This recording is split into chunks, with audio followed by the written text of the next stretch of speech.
तो partial and total internal reflection क्या होता है, ध्यान से सुनो। ओके, तो बेटा होता यूं है कि अगर आप एक्सपेरिमेंट के हिसाब से इसको देखो, मान लो आपके पास ये एक ऐसा फिश टैंक नहीं होता जैसे पानी की टंकी कांच की, वैसे टैंक आपके पास पड़ा हुआ है और आपने क्या करना है, इसके अंदर एक लेवल पे एक हमने पानी पूरा यूं इस तरीके से मान लो भर रखा है, ठीक है, यहाँ तक, इस लेवल तक हमने इस कांच की टंकी में पानी भर रखा है। ओके, अब यहां से एक लाइट का सोर्स है मेरे पास, जिससे मैंने क्या करनी है, लाइट की बीम जो है वो पास करनी है। और अब जो है हम क्या करेंगे, इस लाइट सोर्स से लाइट का बीम अलग अलग एंगल पे पास करेंगे। पहले मैंने क्या किया, लाइट का बीम जो है वो इस एंगल से पास किया। ओके, इस एंगल से पास किया। अब आप जानते हो कि लाइट जो है जब अपना मीडियम चेंज करती है तो उसके अंदर रिफ्रैक्शन होता है। And what is this refraction, is nothing but bending, some amount of bending we find कि लाइट अपना रास्ता, अपना पाथ जो है बदल देती है। अरे यस और no, when it changes its medium, अरे यस और नो, डेफिनेशन में ही पढ़ा था ना एकदम बेसिक में, when light changes its goes from one transparent medium to another transparent medium, it bends and this is called as refraction of light। इसी चीज को हम क्या बोलते हैं, रिफ्रैक्शन। तो यहाँ से ये वाटर वाला मीडियम था, ये क्या था भाई साहब, वाटर, ये क्या है भाई साहब, एयर है। तो वाटर से एयर में जाएगी तो मीडियम चेंज होगा, दोनों मीडियम की जो है रिफ्रैक्टिव इंडाइसेस अलग होगी और जिस कारण से यहाँ पे रिफ्रैक्शन होगा और लाइट आपको जो है बेंड होती हुई नजर आएगी। मैं बोला ओके सर, लेकिन लाइट जो है बेटा अब हमें ये भी तो देखना है कि बेंड होगी किस तरफ। तो इसका भी हमने सॉल्यूशन पहले ही लिख रखा है, बढ़िया तरीके से अपने नोट्स में इसको पढ़ रखा है, हमने बहुत अच्छे से इसको समझा जाना और लिखा भी कि when light goes from rare medium to denser medium it bends towards the normal. बच्चे जब रेयर से डेंसर में आती है तो नॉर्मल की तरफ बेंड होती है, टुवर्ड्स द नॉर्मल। लेकिन वही लाइट जब डेंसर से रेयर में जाती है then it goes away from the normal. Denser से रेयर में जाएगी तो अवे फ्रॉम द नॉर्मल। क्या यहां पे भी डेंसर से रेयर में जा रही है? अरे यस और नो, अरे यस और नो, अरे यस और नो, बराबर बात। तो यहां पे इस पॉइंट पे, पॉइंट ऑफ इंसिडेंस जहां पे हम बोल सकते तरीके से एक नॉर्मल बना ली मैंने। क्या बना ली बच्चे? एक नॉर्मल बना ली। और मैं देखूंगा अब जो लाइट यहां से आई है तो नॉर्मल से कैसे जाएगी बेटा, ये दूर जाएगी, तो मेरे ख्याल से कुछ ऐसी चली जानी चाहिए। ओके, थोड़ी सी बेंड हो गई, अरे यस और नो, कोई बुरी बात? क्या एच रियल में होगी? हाँ जी सर होगी। This is what the refraction is, the meaning of refraction is right. The light is changing its medium, it is going from one medium to another medium, it is bending. It is going denser to rare, it is going away from the normal. अगर वो rare से denser में आ रही होती तो normal की तरफ bend होती। ये फेनोमेनन हमने पढ़ रखे। अरे यस और नो, यहां तक बात क्लियर है? अब आगे देखो। अब ऐसा ही करते करते मैंने थोड़ा सा एंगल लाइट का और चेंज किया। मैं बोला एक काम करते, अब लाइट थोड़ी सी इस एंगल पे डाल के देखते सर। इस एंगल पे डाल दी, इस एंगल पे डाल दी, कोई बुरी बात? डाल सकते हैं, अपनी लाइट अपनी टंकी अपनी मर्जी डाल दी। अब देखा क्या हुआ, फिर मैंने यहां पे एक नॉर्मल बनाई, फिर यहां पे एक नॉर्मल बनाई। अब लाइट का एंगल और थोड़ा ऑब्लिक हो गया है, तो जितना एंगल के प्रोपोर्शन में चलती है भाई साहब बात, यस और नो? अरे यस और नो? Yes sir. नहीं चलती तो नॉर्मल में सीधी थोड़ी पास हो जाती। अरे यस और नो? लॉजिक क्लियर है? तो और यहाँ पे एंगल थोड़ा स्टिफ और थोड़ा सा ज्यादा हो गया, तो मैं बोलूंगा और थोड़ी सी बेंड हमें देखने मिली लाइट के अंदर, है कि नहीं? फिर मैंने और एक एंगल पे डाल दी। मैं बोला एक काम करते, यहां पे डाल के देखते, थोड़ा सा इधर डाल के देखते, इधर भी मैंने एक नॉर्मल निकाल ली। बोला यहां पे क्या होता है देखते। यहां पे कुछ ऐसा हो गया कि लाइट अब इतनी ज्यादा बेंड हुई कि बराबर इस पानी के सरफेस पे आ गई। ओए होए होए होए होए, बराबर इस पानी के, अरे यस और नो? देखो बहुत इंटरेस्टिंग बात है, ध्यान से सुनना। बोला सरफेस पे आ गई। फिर बोला और थोड़ा ज्यादा एंगल करके देखते, मजा आ रहा है अब तो, है कि नहीं? तो और ज्यादा एंगल बना लिया, और थोड़ा ज्यादा एंगल। और थोड़ा ज्यादा एंगल बना लिया। अब इस एंगल पे क्या हुआ मालूम है, ये लाइट बेंड होते होते होते अब सीधा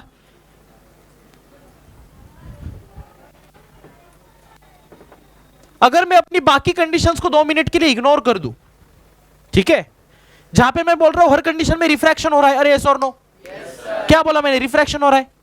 अरे भैया लाइट एक मीडियम से दूसरे मीडियम में जा रही है, रिफ्रैक्शन हुआ कि नहीं हुआ, लाइट बेंड हुई कि नहीं हुई।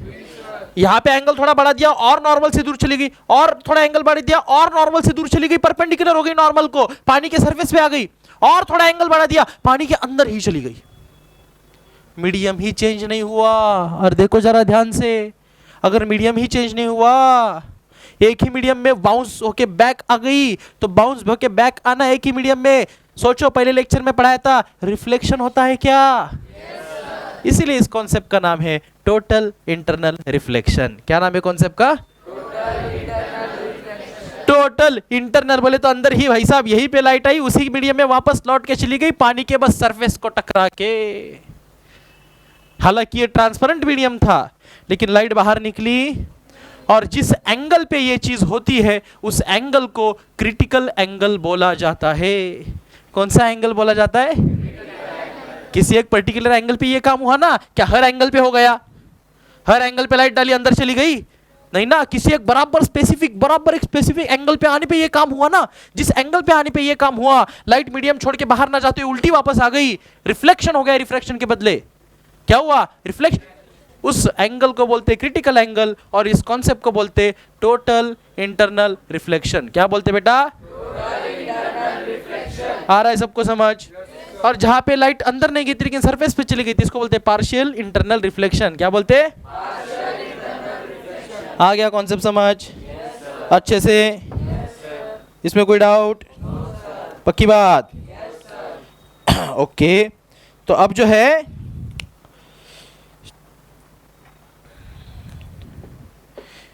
ये भी जान लो। अच्छा बुक में देख रहा था डायग्राम में यही चीज़ है, हाँ ठीक है।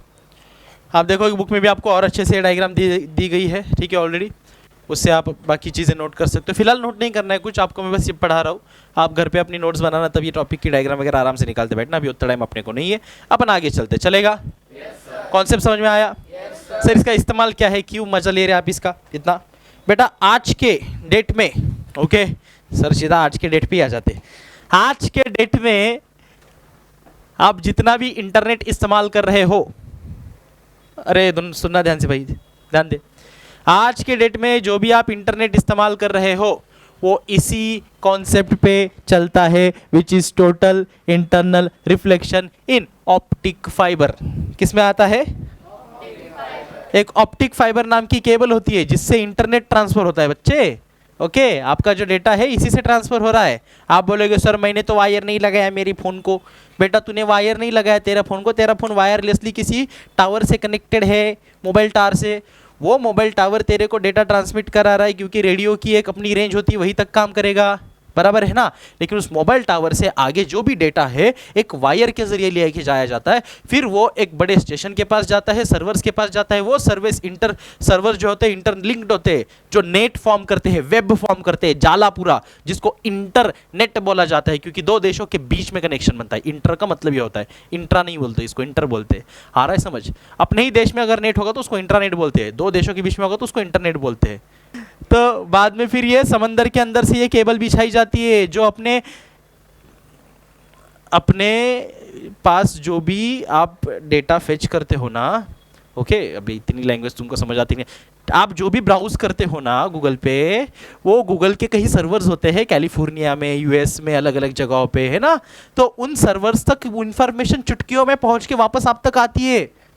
ये चुटकी में इंफॉर्मेशन पहुंची कैसे, वो तो यूएस में सर्वर बैठा हुआ है, कंप्यूटर्स तो वहाँ पे लगे हुए हैं, डेटा सेंटर्स तो वहाँ पे लगे हुए हैं, इतना तेज कैसे हुआ, इतना तेज इसलिए हुआ क्योंकि ये डेटा इस टेक्निक से जो है आगे लेके जाया जाता है, जो कि है total internal reflection, which is used by optic fibre cables. ये ऑप्टिक फाइबर केबल एक खास तरीके की केबल होती है जिसके अंदर मिरर की पूरी क्लैडिंग होती है, ओके, ऑल अराउंड, और इसके अंदर एक लेजर बीम लाइट की माध्यम से, लाइट के जरिए ये डेटा ऐसे रिफ्लेक्ट होता टोटल रिफ्लेक्शन से रिफ्लेक्ट होता वो केबल के अंदर से जाता है। बहुत नाजुक केबल होती है, अपने घरों में वाईफाई भी देखो ऑप्टिक फाइबर वाला आता है आजकल, मालूम है आपको, ओके। तो ये जो ऑप्टिक फाइबर केबल होती है ये लाइट की स्पीड से डेटा लेके जाती है, किसके स्पीड से? लाइट से डेटा ले, जो लाइट की स्पीड से ही जाएगा ना। अरे यस और नो, अरे यस और नो। दैट्स वाई ये चुटकियों में तुम लोग कुछ भी ब्राउज कर पाते हो, तुरंत यूट्यूब दबाया, सारी वीडियोस लोड हो गई, कहाँ से आ गई, वो डेटा सेंटर जो यूएस में लगा होगा, वो डेटा यहाँ पे तुरंत तुम्हारे स्क्रीन तक कैसे पहुँच गया, इसके पीछे बहुत प्यारी टेक्नोलॉजी है। और आई गेस कुछ हिस्सा तो आपका इसका आपने कहीं ना कहीं पे सुना देखा समझा होगा आज तक, लेकिन पूरा नहीं पता होगा आपको अभी भी, इट्स ओके। लेकिन ऐसी चीज़ें जो है ये हमारे डेली लाइफ में जो है आज हम यूज़ करते हैं। ये टॉपिक जो मैंने आपको पढ़ाया अभी, टोटल इंटररिफ्लेक्शन, इसको हल्के में मत लेना, ठीक है जी। हमने यहाँ पे इस एग्जांपल के जरिए पढ़ा, लेकिन बुक के नॉलेज के हिसाब से, लेकिन इसका बहुत वास्ट यूज़ रियल लाइफ में है। आ रहा है बच्चे समझ?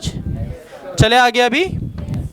अब इस चैप्टर के हिसाब से बात की जाए तो इस पे एक ही टाइप के न्यूमेरिकल बनते हैं जो कि हमने पढ़ा हुआ है रिफ्रैक्टिव इंडेक्स के लिए, और मुझे लगता है उसके दोनों क्वेश्चंस हमने ऑलरेडी ले लिए है ना। हाँ, मेरे को लगा नहीं लिए, लेकिन मुझे अभी याद आया कि हमने ऑलरेडी ले लिए है ना। तो उस हिसाब से देखा जाए तो ये पूरा चैप्टर अभी हमारा फिनिश होता है, ओके। यहाँ पे और कुछ अगर बचता है, आपको लगता है कि नहीं सर ये इसके ऊपर डिस्कशन होना चाहिए और या इसकी हमें और जानकारी दे दो, तो आप ऐसे कोई भी टॉपिक मुझे बता सकते हो, हम उसके ऊपर डिस्कशन करेंगे।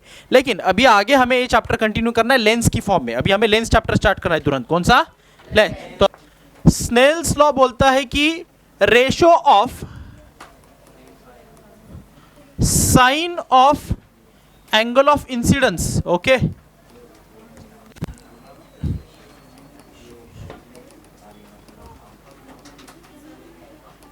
to the sine of angle of refraction is constant। अब इसको लिख कर कैसे समझेंगे हम? Sign angle of I upon sine angle of R is constant which is basically n, और यही चीज आगे आपकी जाकर के रिफ्रैक्टिव इंडेक्स बन जाती है। This ratio is always constant, okay, for a pair of media. Note क्या याद रखनी है? This ratio is always constant for a pair of media. अब इसका मतलब क्या हुआ ये भी ध्यान से समझो। मान लो मेरे पास कोई दो मीडियम है जिसकी मैं बात कर रहा हूँ। फॉर एग्जाम्पल ग्लास लैब का एक्सपेरिमेंट ही मान के चलते, जिसमें एयर एक मीडियम है, ओके, और ये ग्लास एक मीडियम है, बराबर बात। अब ये एक फिक्स पेयर ऑफ मीडिया मैंने ले ली। अब इस मीडिया के लिए, इस जोड़ी के लिए ये n की value will be always constant. तुम बोलोगे सर ये n की वैल्यू कांस्टेंट कैसे होगी? क्योंकि बेटा इस दो मीडियम के लिए फिर चाहे आप लाइट किसी भी एंगल में डालो, ओके, मैंने लाइट पहले इस एंगल में डाल ली, ओके, मैंने इस एंगल में डाल दी, ओके, मैंने ऐसे सीधी डाल दी, okay, no problem.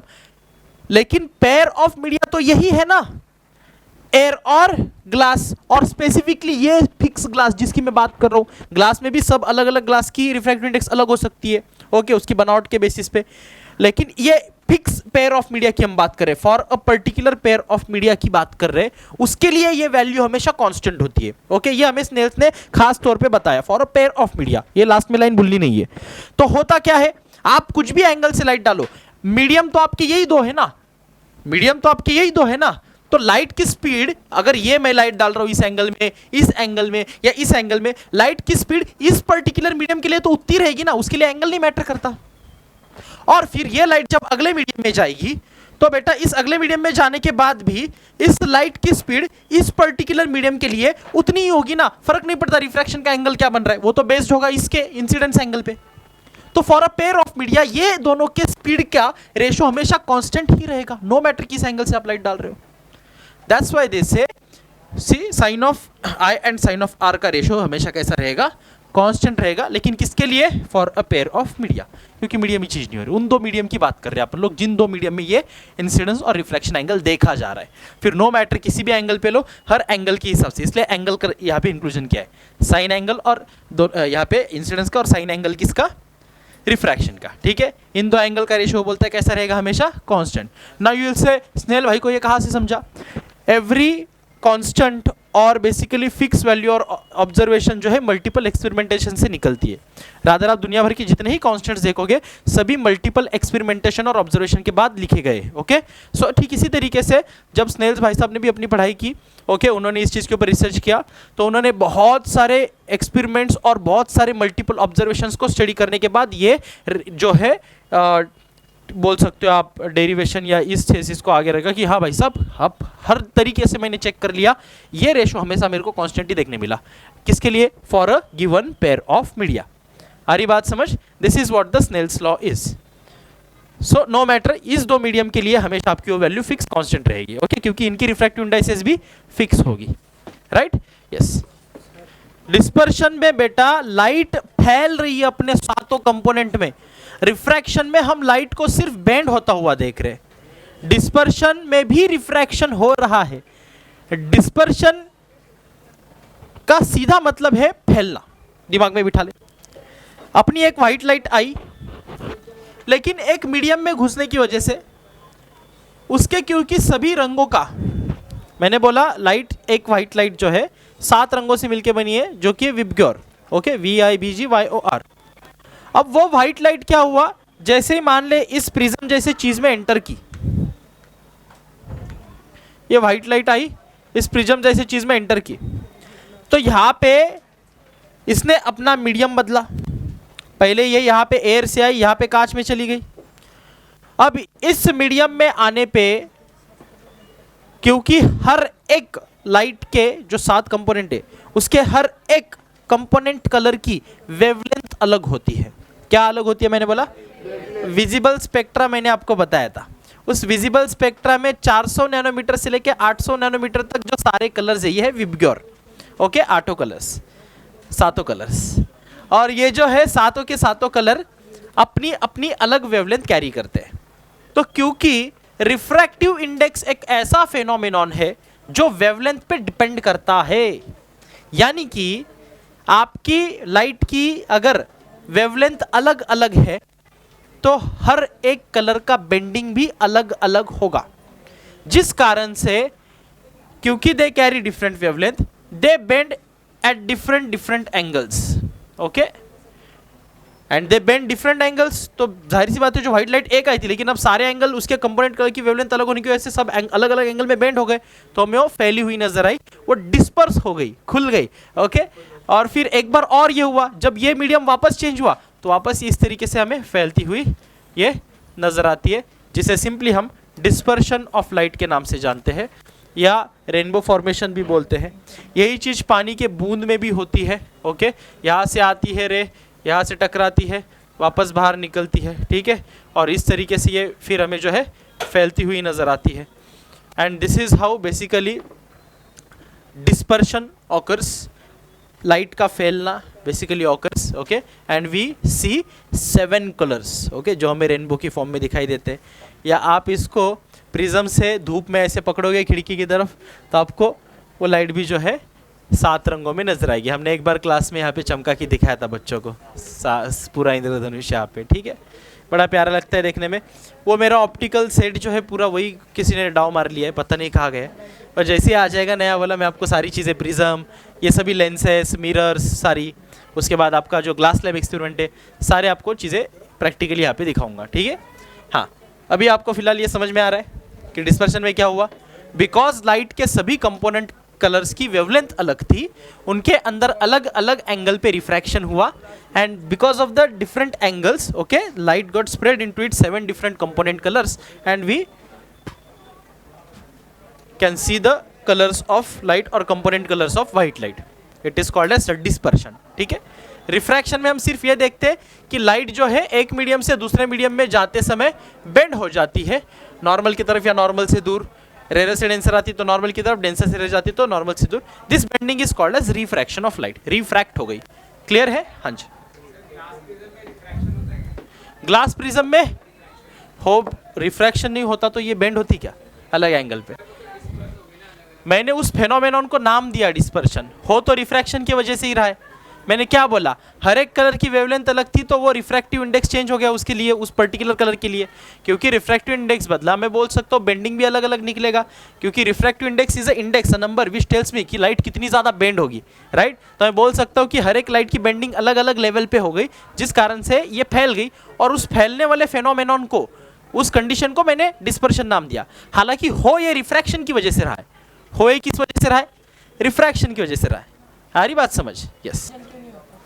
Glass slab में डिस्पर्जन इसलिए नहीं होता बेटा क्योंकि हम एक ग्लास स्लैब जो है वो एक बहुत ही छोटा कांच का पीस जो होता है उसके अंदर एक्सपेरिमेंट परफॉर्म करते, लेकिन ये पूरा ट्रू नहीं है, ये भी मान लो। तुमको मैं ग्लास स्लैब के अंदर भी रेनबो दिखा सकता हूँ, ओके? उतना ही क्यों, ग्लास स्लैब क्या देखना है, आपके चश्मे में भी मैं आपको रेनबो दिखा सकता हूँ।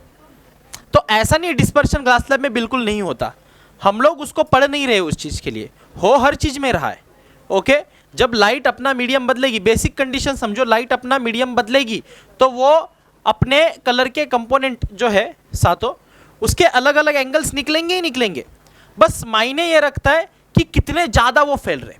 अब प्रिज्म की कंस्ट्रक्शन ही ऐसी है कि वहाँ पे वो ज़्यादा फैलते हैं। अब ग्लास स्लैब की कंस्ट्रक्शन ऐसी नहीं कि वो उतने ज़्यादा फैलेंगे, लेकिन वहाँ पे भी आप वो चीज़ ऑब्जर्व कर सकते हो, ओके?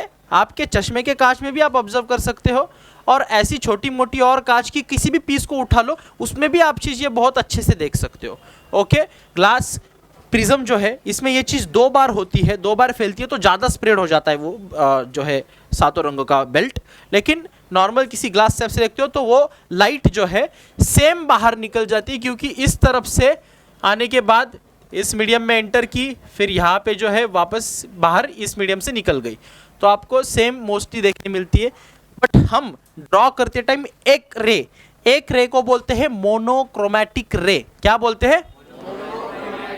एक बार बोर्ड में सवाल आया था कि क्या अगर मैं प्रिज्म से, ध्यान से सुनना, इसका सवाल बहुत प्यारा है क्योंकि ये सवाल के बेसिस पे बोर्ड में सवाल आके गए हैं, मतलब डायरेक्टली नहीं, इनडायरेक्टली उस तरीके से मैं बता रहा हूँ एग्जैक्टली होता क्या है। अगर मैं किसी प्रिज्म में मोनोक्रोमैटिक रे पास करूंगा तो क्या हमें रेनबो बाहर देखने मिलेगा? अरे यस और नो? बेटा प्रिज्म में लाइट जाएगी तो रेनबो तो निकलेगा ना? नहीं निकलेगा, क्योंकि रे कैसा है? मोनोक्रोमैटिक। मोनोक्रोमैटिक का मतलब है मोनो यानी कि वन, क्रोमा यानी कि कलर, यानी कि सिंगल कलर। जैसे लेजर होता है ना, आपका लेजर मोनोक्रोमैटिक लाइट होती है, लाल कलर, हरा कलर, एक सिंगल बीम होती है, वो व्हाइट लाइट नहीं होती बच्चे। उसमें क्या होता है? एक ही सिंगल, मतलब इस 7 कलर में का आप सिर्फ एक बीम उठा के ले जा रहे हो, उसको बोलते हैं मोनोक्रोमैटिक लाइट। हारी बात समझ? तो ये मोनोक्रोमैटिक लाइट अगर प्रिज्म से पास हो रहे हो तो वही बाहर निकलेगी, 7 कलर नहीं निकलेंगे। इसका आंसर है क्यों, बताओ? क्योंकि बेटा लाइट व्हाइट जब होगी तो उसके पास 7 कलर होंगे ना। लाइट ही एक ही कलर उठा के लाए हो तो कैसे 7 कलर कहां से निकालेगा? वो बना ही नहीं है उतने कलर से, तो कैसे निकालेगा वो कलर? मोनोक्रोमैटिक लाइट अगर प्रिज्म से पास करते हो तो रिजल्टेंट आने वाली जो बाहर लाइट है वो भी मोनोक्रोमैटिक सिंगल बीम ही निकलती है, आपको 7 कलर देखने नहीं मिलेंगे। समझ जाओ ये बात, आ रही समझ? अरे यस और no? On passing a monochromatic light from prism, Google पे सर्च करना on passing a monochromatic light from prism, आगे गूगल खुद बता देगा, ठीक है? आ रहा है बेटा समझ? अरे यस और नो? चलो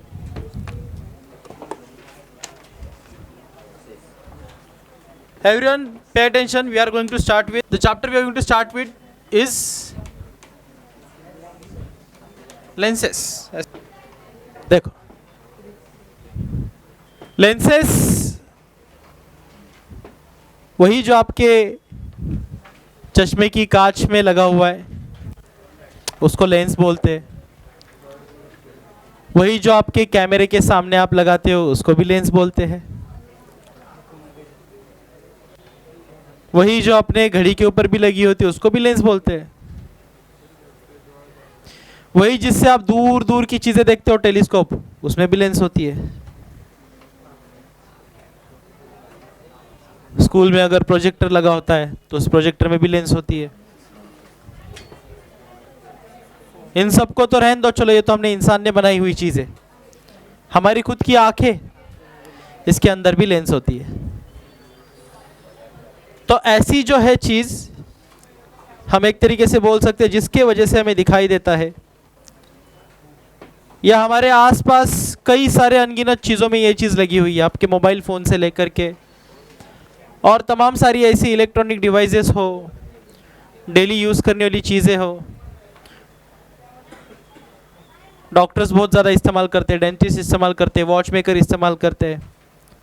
ऐसी कई सारी अनगिनत सी चीज़ें हैं जिनके अंदर इस पर्टिकुलर चीज़ का इस्तेमाल किया जाता है, जिसे बोला जाता है lens.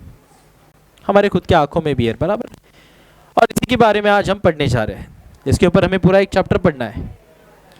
It is based on refraction of light. Yes, lens की मदद से जो है हम रिफ्रैक्शन को ही पढ़ रहे हैं। रादर हम इस चैप्टर में थोड़ा सा बायोलॉजिकल कुछ टर्म्स भी पढ़ेंगे, जैसे हमारी आंखें कैसे काम करती है तो ये फिजिक्स का चैप्टर, लेकिन थोड़ा बहुत इसमें बायोलॉजी का हिस्सा आप बोल सकते हैं, बिल्कुल ही थोड़ा सा। ह्यूमन आई कैसे काम करती है, इसके अंदर जो है हमारी आँख में कुछ डिफेक्ट्स होते हैं, उन डिफेक्ट्स का करेक्शन कैसे किया जाता है। हाँ, आप सब जो चश्मिश लोग बैठे हो ना मेरे सामने, अभी आपकी आंखों में डिफेक्ट था, जिस वजह से आपको ये चश्मा पहनना पड़ रहा है, उसके करेक्शन के लिए। और हम भी अपने इस चैप्टर में एक टॉपिक पढ़ेंगे, हमारी आंखों का डिफेक्ट और उसका करेक्शन, जिसमें हम पढ़ेंगे एग्जैक्टली कैसे ये चश्मा आपके लिए बनाया जाता है। ओके, मतलब इतना ज़्यादा नहीं कि जैसे कल को आप ही अपना चश्मा बनाना स्टार्ट कर दो, लेकिन उसके पीछे की साइंस हम समझेंगे, उसके पीछे का बेसिस हम समझेंगे कि ये कैसे काम करता है। आ रही बेटा बात समझ? तो ये लेंसेज जो होती है बेटा, ये कैसे बनती है, कहाँ से बनती है? देखो जाहिर सी बात है, it is glass, made up of glass, है ना।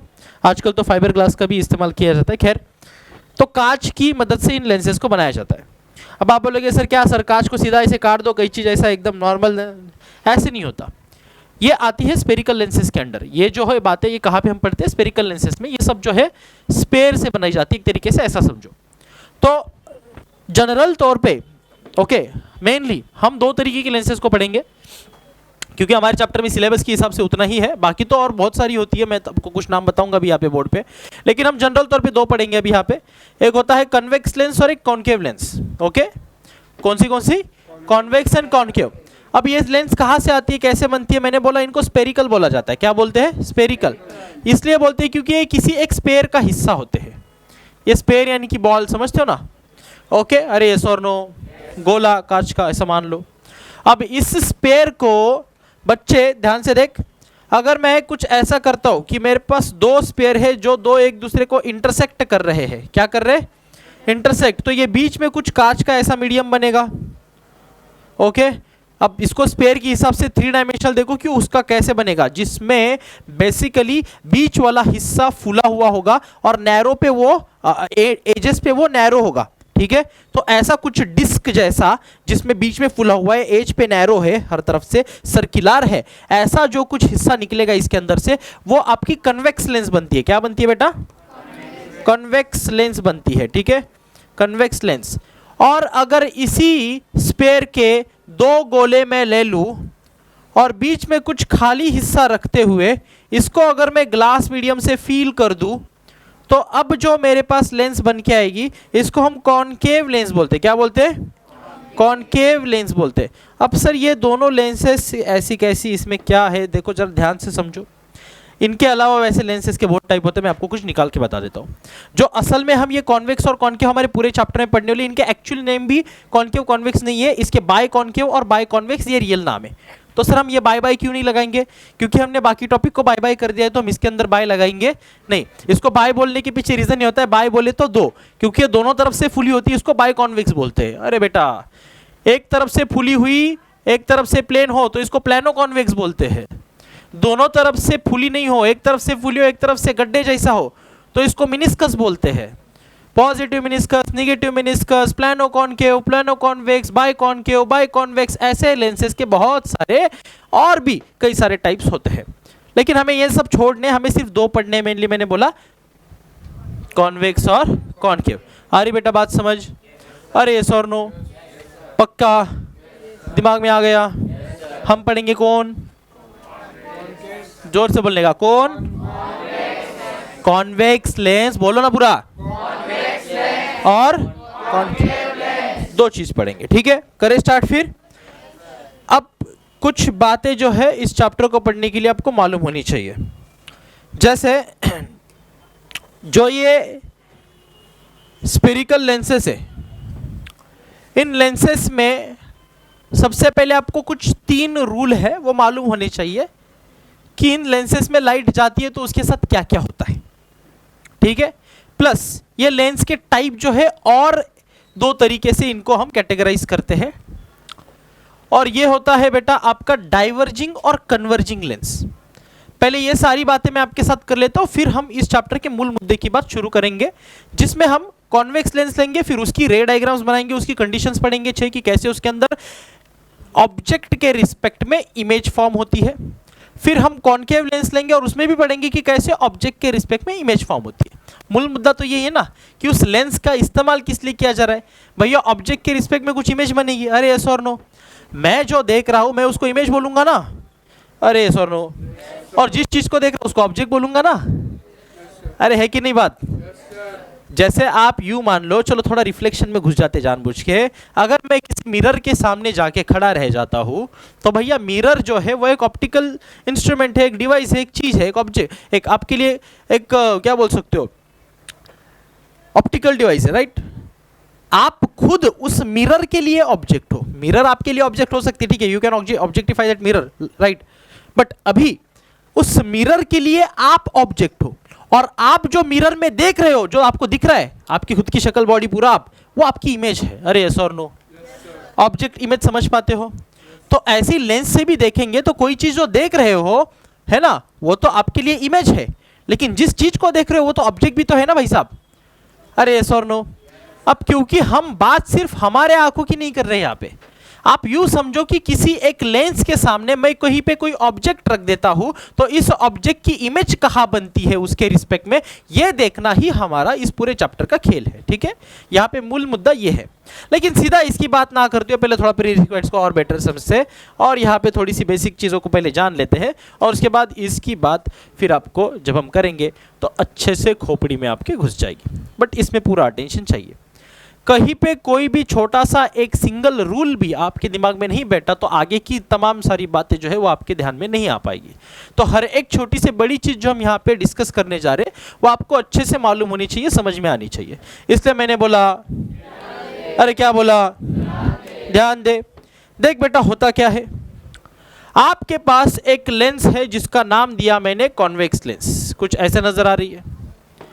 इस कॉन्वेक्स लेंस में अब कुछ ऐसे फंडामेंटल बातें हैं जो हमें रे डायग्राम निकालने के हिसाब से मालूम होनी चाहिए, वो बता देता हूं। सबसे पहले तो जैसे इसका एक सेंटर होता है लेंस का खुद का, और जिस सेंटर से मैं ये लाइन भी पास करूंगा, ठीक है, इस सेंटर को हम बोलते हैं ऑप्टिकल सेंटर। क्या बोलते हैं? मिरर में जब ये चीज जाती है तो उसको पोल बोला जाता है। क्या बोला जाता है? तो ये ऑप्टिकल सेंटर हुआ, ठीक है। और इसके अंदर से अगर एक हॉरिजॉन्टल सीधी लाइन पास हो रही है तो इसको बोलते हैं प्रिंसिपल एक्सिस। क्या बोलते हैं? Principal axis. अब इस पर्टिकुलर लेंस की जो कंस्ट्रक्शन है कॉन्वेक्स लेंस की, मैंने पीछे वाले आपको स्लाइड पे बताया था कि ये असल में कोई 2 स्पेयर होंगे जिनकी मदद से बन रहा होगा। ये थोड़ा बाहर आएगा। ये 2 स्पेयर होंगे जो एक दूसरे को इंटरफ्यूज कर रहे हैं, इंटरसिक कर रहे हैं, तो बीच में जो मीडियम मिला अपने को ग्लास का, अलग कर लिया अपन ने, वो है ये कॉन्वेक्स लेंस। अरे यस और नो? पक्की बात, ये समझ में आता? तो जो बेटा इस पर्टिकुलर स्पेयर की रेडियस होगी, क्योंकि ये स्पेयर का अपना भी तो कहीं पे सेंटर होगा, इस वाले स्पेयर का भी अपना कहीं पे तो सेंटर होगा। अरे यस और नो? होगा कि नहीं होगा? मानते हो कि नहीं मानते हो? मैं किसकी बात कर रहा हूं? इस स्पेयर के गोले के सेंटर की, इस वाले स्पेयर के इस गोले के सेंटर की, उनका भी तो कुछ रेडियस होगा कि नहीं होगा? तो उनका सेंटर तो होना चाहिए कि नहीं चाहिए? ओके। तो यहां से इस ऑप्टिकल सेंटर से लेकर के इस पॉइंट तक जो डिस्टेंस होता है, ठीक है, उसे रेडियस ऑफ कर्वेचर बोला जाता है। क्या बोलते हैं उस चीज को? तो इसके 2 रेडियस ऑफ कर्वेचर है, एक इस तरफ है और एक इस तरफ है। इस पेयर का एक होगा और इस स्पेयर का एक होगा। अरे यस और नो? पक्की बात? फिर ध्यान से सुनो। अब यहां पे इस डिस्टेंस का एग्जैक्टली अगर मैं आधा डिस्टेंस ले लूं, इस डिस्टेंस का भी एग्जैक्टली मैं आधा डिस्टेंस अगर ले लूं, तो यहां पे जो पॉइंट बनता है इसको प्रिंसिपल फोकस बोला जाता है। क्या बोला जाता है इसको? क्या बोलते हैं इसको? Principal focus. आ रहा है समझ? और ये एग्जैक्टली इस रेडियस ऑफ कर्वेचर का आधा होता है, रेडियस ऑफ कर्वेचर का आधा होता है। तो एक तरीके से अगर ये डिस्टेंस f1 है तो क्या इसको मैं 2f1 बोल सकता हूं, क्योंकि इसका डबल हो गया ना। ठीक इसी तरीके से ये डिस्टेंस अगर f2 है तो क्या इसको मैं 2f2 बोल सकता हूं? अरे यस और नो, अरे यस और नो। लेकिन ये 2f2 और 2f1 जो पॉइंट्स है इनके भी खुद के नाम है, इसको सेंटर ऑफ कर्वेचर बोला जाता है। क्या बोला जाता है? Centre of curvature. चलो कंफ्यूज हो गए तो थोड़ा समराइज कर दूं जल्दी जल्दी से। जो स्फीयर है उस स्फीयर के सेंटर को सेंटर ऑफ कर्वेचर, क्योंकि इस लेंस का जो कर्व था वो ओरिजिनली इसका सेंटर है तो उसको सेंटर ऑफ कर्वेचर बोला। क्या बोला? Centre of curvature. जो उस सेंटर से लेकर के उस लेंस तक के ऑप्टिकल सेंटर का डिस्टेंस होगा उसको रेडियस ऑफ कर्वेचर बोला जाएगा। क्या बोलेंगे? Radius of curvature. उस रेडियस ऑफ कर्वेचर का जो आधा डिस्टेंस होगा उसको फोकल लेंथ बोला जाएगा। क्या बोला जाएगा? फोकल लेंथ जहां तक आ रही है उस पॉइंट को प्रिंसिपल फोकस बोला जाएगा। क्या बोला जाएगा? और प्रिंसिपल फोकस मतलब फोकल लेंथ जो है वो रेडियस ऑफ कर्वेचर की आधी होती है। फोकल लेंथ जो है, फोकल लेंथ कहां से कहां तक है? O से लेकर के F1 तक। ठीक इसी तरीके से इस तरफ O से लेकर के F2, क्योंकि लेंस है ना ट्रांसपेरेंट है ना तो उसकी दो साइड्स होती है, एक ये साइड भी है पूरी, ठीक उसी तरीके से इस तरफ भी कॉपी पेस्ट ये साइड भी है। इसलिए जो F1 F2 की कंडीशन बनी हो इस तरफ F2 to F2 की भी बनी। आ रही बात समझ बेटा? तो दोनों तरफ है ना इसकी फोकल लेंथ, इसकी यहाँ पे भी है और यहाँ पे भी है। अब हम समझेंगे कन्वेंशन इसका आगे चल करके, साइन कन्वेंशन, जहां पे आपको स्पेसिफिकली पढ़ाऊंगा मैं कि एग्जैक्टली कहां पे हमें पॉजिटिव लेनी है, कहां पे नेगेटिव लेनी है, कैसे इसका साइन कन्वेंशन, कन्वेंशन यानी कि एक हमने साइन का तरीका समझना है कि यार भैया इस तरीके से साइन मानने पड़ेंगे हर दफा हर बार। ओके, तो वो कन्वेंशन हम पढ़ेंगे बाद में, sign convention. Okay, Cartesian sign convention के हिसाब से होता है ये भी बिल्कुल। तो यार इस तरीके से यहाँ पे ये सारी बातें होती है। ये है प्रिंसिपल एक्सिस जो कि सभी पॉइंट से कॉमन जा रहा है। ओके, फोकस से भी, ऑप्टिकल सेंटर से भी, सब में से जा रहा है। अब इस बात को अगर आप समझ चुके हो कि ये प्रिंसिपल फोकस क्या है, फोकल लेंथ क्या है, सेंटर ऑफ कर्वेचर क्या है, रेडियस ऑफ कर्वेचर क्या है, प्रिंसिपल एक्सिस क्या है, ये सारी बातें अगर समझ में आई है तो अब हम इसके रे डायग्राम की बात कर सकते हैं। करेंगे? अरे यस और नो? पक्की बात? बताओ आगे। तो अब मान लो फिर एक बार मेरे पास एक ऐसी लेंस है। कौन सी लेंस बोला मैंने इसको? कौन सी लेंस है बेटा? क्या इस कॉन्वेक्स लेंस का यहाँ पे ऑप्टिकल सेंटर होना चाहिए? क्या ऑप्टिकल सेंटर में से प्रिंसिपल एक्सिस पास होना चाहिए? अब सुनना ध्यान से। अब ये जो आपका प्रिंसिपल एक्सिस है, ओके, ये जो आपका प्रिंसिपल एक्सिस है, इस प्रिंसिपल एक्सिस को अगर मैं कोई पैरेलल रे लाइट का इंसिडेंट करता हूं, ध्यान दे, मैंने बोला, अरे मैंने बोला, अगर मैं इस प्रिंसिपल एक्सिस को कोई लाइट का रे अगर पैरेलल लेके आता हूं तो यहां से रिफ्रैक्ट होके लाइट जाएगी, रिफ्रैक्ट होके लाइट जाएगी। तो जब लाइट रिफ्रैक्ट होके जाती है तो बराबर प्रिंसिपल फोकस में से जाती है। ओए होए होए होए होए, हमेशा ऐसा ही होता है। जब भी आप देखोगे बेटा, यहाँ पे जैसे अपन ने ड्रॉ किया था, ये अगर आपकी ये पैरेलल आ गई लाइट ऐसे, तो ये कहाँ से जाएगी? ऐसे फोकस में से जाएगी। कहाँ से जाएगी? प्रिंसिपल फोकस बात कर रहा हूँ। ये प्रिंसिपल फोकस नहीं है, ये सेंटर ऑफ कर्वेचर है, लेकिन ये फोकस का डबल डिस्टेंस, इसको अपन इसलिए ट्वाइस ऑफ F2 बोलते हैं। इस तरफ वाले को F1 और उसका डबल ट्वाइस ऑफ F1। आ रहा है समझ? क्या ये जनरल तरीका समझ पा रहे हो लिखने का? यही हमें आगे अपने पूरे चैप्टर में रे डायग्राम्स में फॉलो करना है, तो इसको आपको दिमाग में बिठाना पड़ेगा। ये राइटिंग का तरीका आपको दिमाग में बिठाना पड़ेगा। रे डायग्राम निकालने के तौर तरीके भी आपको मैं धीरे धीरे सिखा रहा हूँ, वो समझो। उसमें से पहला रूल मैंने बताया क्या, कि when incident ray comes parallel to principal axis, refracted ray goes from principal focus, refracted ray passes from the principal focus. ये बात समझ में आ गई। अब इसके बाद समझो, ये पहली बात। अब सेकेंड चीज समझो। अब भैया अगर आपके पास फिर एक बार ये ऐसी कॉन्वेक्स लेंस है, ये आपका प्रिंसिपल एक्सिस है जो कि ऑप्टिकल सेंटर से पास हो रहा होगा, जाहिर सी बात है, स्टैंडर्ड टर्म है। और इस बार मैंने क्या जुगाड़ किया, मैं बोला यार अपन पैरेलल नहीं डालते इस बार, नको, ना ना ना, इस बार अपन लाइट का रे जो है वो फोकस के अंदर से डालते। लाइट का रे ही फोकस में से डाल दिया। क्या कर दिया? लाइट का रे ही फोकस में से डाल दिया। तो बाहर जो रिफ्रैक्ट होके रे निकला ना, वो पैरेलल निकला प्रिंसिपल एक्सिस को। क्या इसका उल्टा हो रहा है? अरे बेटा ध्यान दे, क्या बोला देख, हाँ ध्यान दे। पहले हो रहा था कि ये पैरेलल लेके आया तो फोकस में से पास हो गया। अब मैं डालते टाइम ही फोकस में से डाला तो बराबर कैसे गया? पैरेलल गया। When incident ray is coming from principal focus, the refracted ray goes parallel to the principal axis. Refracted rays goes parallel to the principal axis. क्या ये बात समझ में आती है? अरे यस और नो? मैं बोला ठीक है सर, ये आपने पहली कंडीशन बात कर ली, ये आपने सेकंड कंडीशन बात कर ली, क्या और भी कोई है? मैंने बोला हाँ एक और है, थर्ड कंडीशन। एक और है थर्ड कंडीशन। इसमें क्या होता है ध्यान दो। अब यहाँ पे मैं अब थोड़ा अलग काम करने की कोशिश करता हूँ। मैं बोला एक काम करते, वापस एक बार एक कॉन्वेक्स लेंस ले लेते, वापस एक बार एक प्रिंसिपल एक्सिस निकाल लेते। हमने फिर समझा कि हाँ भैया ये प्रिंसिपल एक्सिस है तो कहाँ से जाएगा? ऑप्टिकल सेंटर है। बोला कहाँ से जाएगा? Optical centre. लेकिन मैंने इस बार बोला अब ऐसा भी नहीं डालूंगा पैरेलल, अब ऐसा भी नहीं डालूंगा फोकस में से। अब एक काम करते हैं, सीधा ऑप्टिकल सेंटर पे ही मार देते हैं। अब मैं सीधा अपनी लाइट रे लाया और ऑप्टिकल सेंटर में डाल दिया। अब क्या होगा? अबे सीधा आगे चली गई, कोई यहाँ पे डायरेक्शन बदली नहीं, कोई फोकस नहीं, कोई पैरेलल नहीं, सीधा सीधा आगे बढ़ गई। हारी बेटा बात समझ? ओके। तो इस तरीके से यहाँ पे ये जो तीन है ये रूल्स है हमारे रिफ्रैक्शन के इन स्पेरिकल लेंसेस। ये स्पेरिकल लेंसेस में से पहली लेंस अपन जो पढ़ रहे हैं यहाँ पे जिसका नाम है कॉन्वेक्स लेंस। क्या नाम है बच्चा? तो कॉन्वेक्स लेंस में कुछ इस तरीके से हमें देखने मिला। फिर मैं बोला यार एक खास बात, ये कॉन्वेक्स लेंस में जब लाइट ऐसे आई तो ये नीचे ही क्यों गई, ये बाहर क्यों नहीं गई? तो इसका ये अभी आपको यहाँ पे समझो।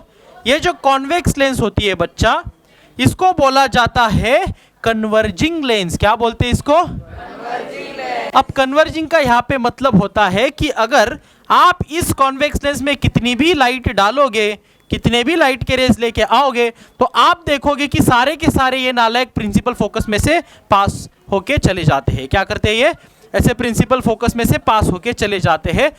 तो ये बेसिकली सभी लाइट के रेस को एक तरफ लेके आता है, एक पॉइंट की तरफ लेके आने की कोशिश करता है, इसलिए इसको कन्वर्ज क्या बोलते हैं? लाइट रे आ गई जुपुक, कन्वर्ज हो गई खपुक। आ रहा है समझ? तो सारी जो लाइट रे आती है वो एक पॉइंट की तरफ बढ़ती है, लेकिन पॉइंट पे आके रुक नहीं जाती, ऑफकोर्स आगे भी बढ़ती है।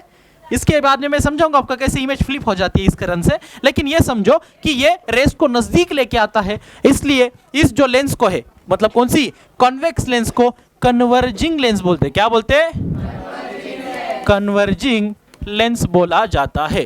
क्या चीज समझ में आती है बेटा? यस और नो? अरे यस और नो? छाप ले जल्दी से। ये कॉन्वेक्स के बारे में हुआ। ओके। अब ठीक इसी तरीके से जो कॉन्केव लेंस है इसमें क्या होता है ये समझो। ओके। अब इस तरीके से आपकी जो है ये मान लो कॉन्केव लेंस है।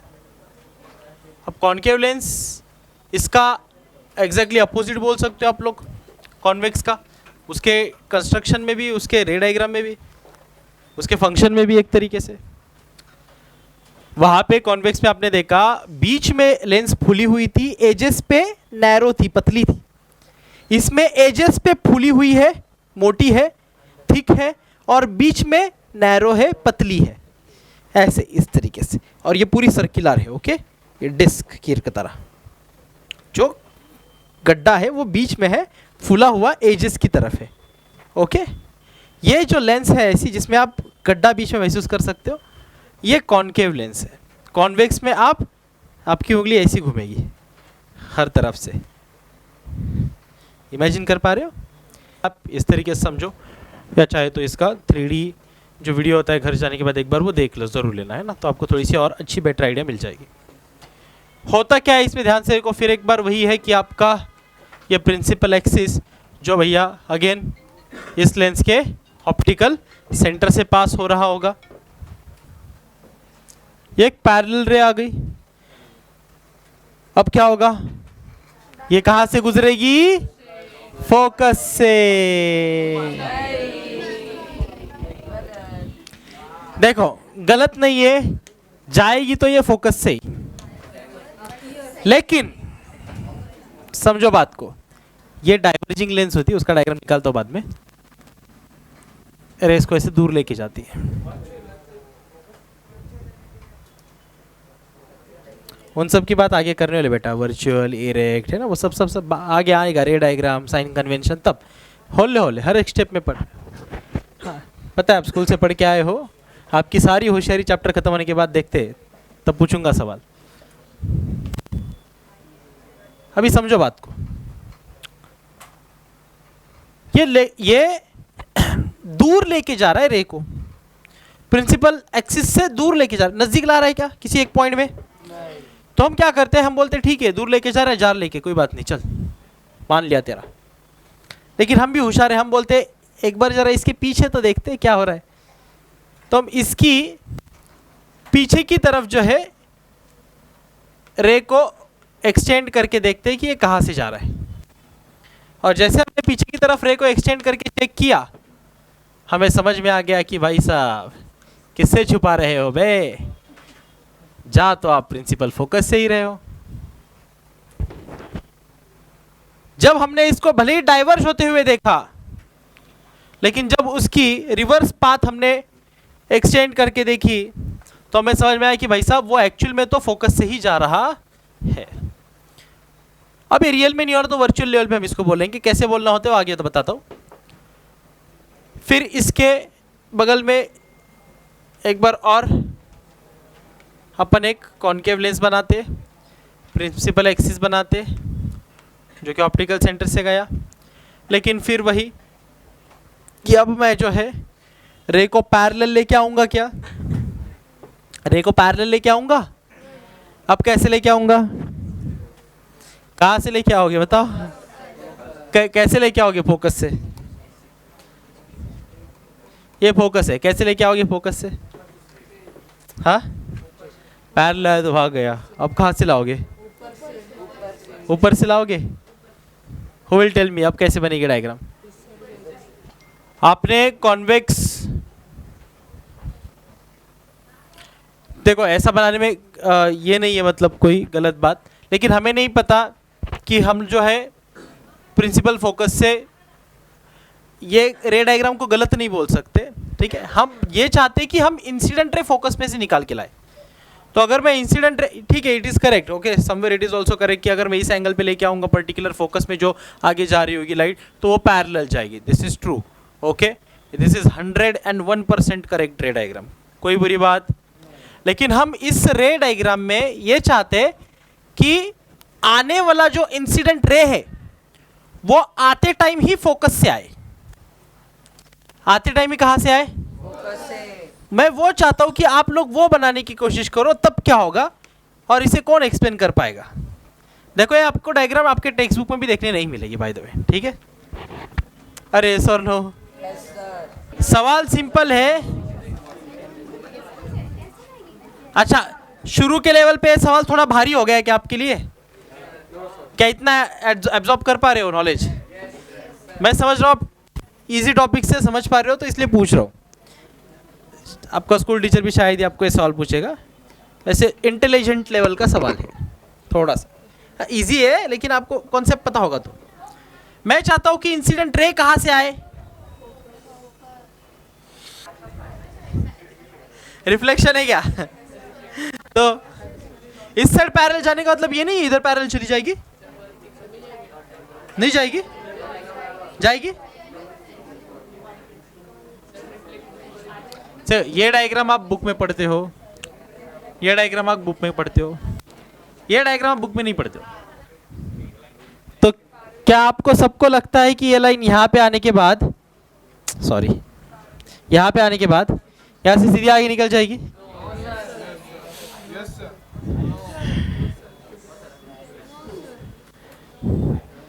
क्या ऐसे सीधे निकल जाएगी?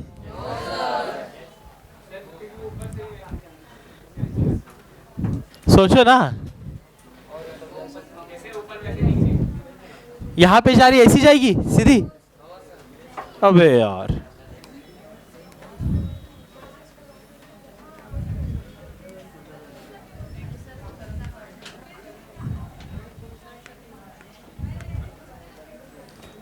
अब सारे रेस पैरेलल आ गए, तो आप जानते हैं ये इस लेंस में आने के बाद दूर चले जाएंगे। ये तो सबको लॉजिक क्लियर हुआ है? अरे सर नो, दूर चले जाते हैं, और इसलिए इस लेंस को अपन क्या बोलते हैं?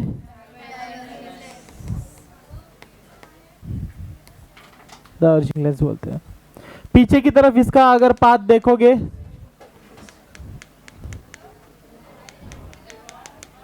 मतलब मैं थोड़ा गंदा निकाल रहा हूँ, माफ करना, तो ये सभी आपको एक पॉइंट से पास होती हुई नजर आएगी पीछे, जिसको आप फोकस पॉइंट बोलते हो।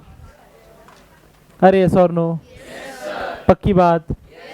समझ में आता? क्या आपका जवाब आपके सामने है?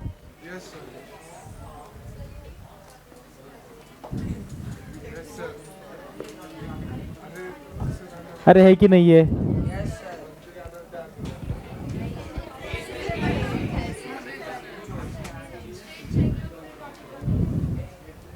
डॉटेड डॉटेड जो है बच्चा, वो अपन अपने रेफरेंस के समझदारी के लिए बनाते, ताकि उसकी पाथ को समझे। इसलिए इसका मतलब यह है कि इसका यही पाथ है ओरिजिनल।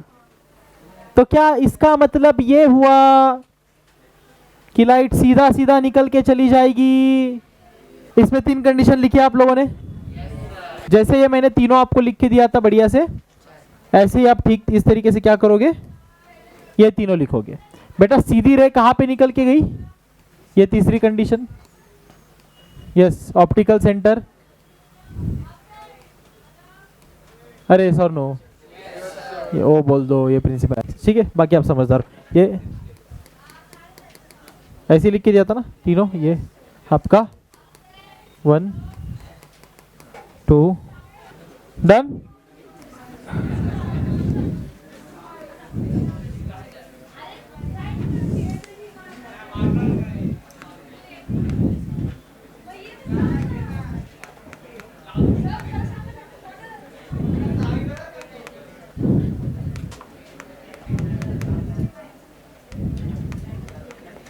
वैसे आगे रे डायग्राम से पढ़ाने वाला हूं मैं, लेकिन चलो फिर भी मालूम रहने दो।